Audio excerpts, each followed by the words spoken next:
Suatu malam, sepasang suami istri mengantarkan dua orang putranya pergi berobat ke dokter spesialis.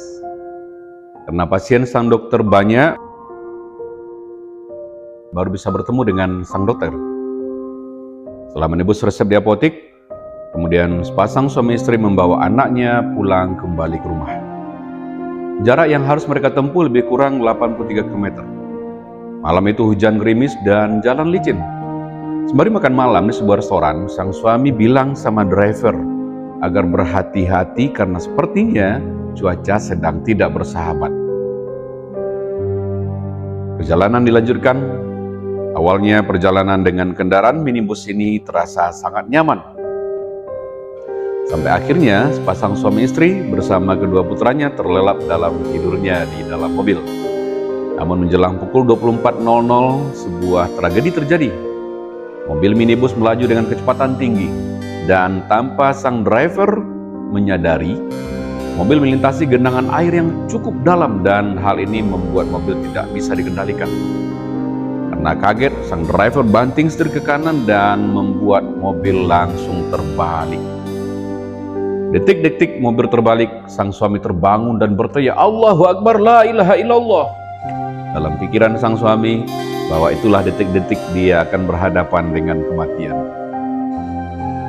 Mobil terbalik tepat di depan rumah warga. Para warga berdatangan meskipun sudah malam, terdengar teriakan histeris dari warga. Karena ternyata di tempat yang sama sudah ada 3 mobil terbalik dan semuanya meninggal. Maka warga yang berdatangan berpikir bahwa penumpang yang berada dalam mobil juga mengalami nasib yang sama. Suami langsung keluar dari mobil dan satu persatu mengeluarkan anak-anak dan istrinya dibantu oleh warga.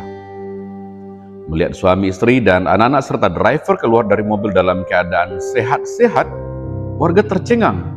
Jangankan luka berdarah, gores sedikit pun tidak.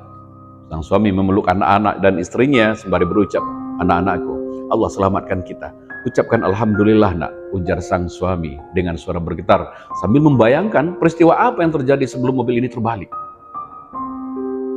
Dan sang suami mencoba mengingat merunut kembali perjalanannya, bahwa ternyata ketika selesai makan malam di sebuah restoran tadi, ada kembalian uang Rp2.000 dan dia masukkan ke dalam kotak infak sembari berdoa, "Ya Allah, saya akan melakukan perjalanan di cuaca yang tidak baik dan jalan raya yang licin. Jadikan 2.000 ini jadi wasilah keselamatan kami sekeluarga, ya Rabb." Dan uang itu dimasukkan ke dalam kotak infak.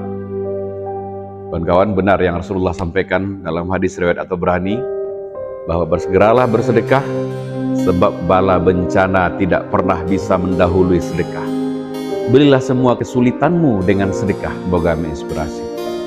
Assalamualaikum warahmatullahi wabarakatuh.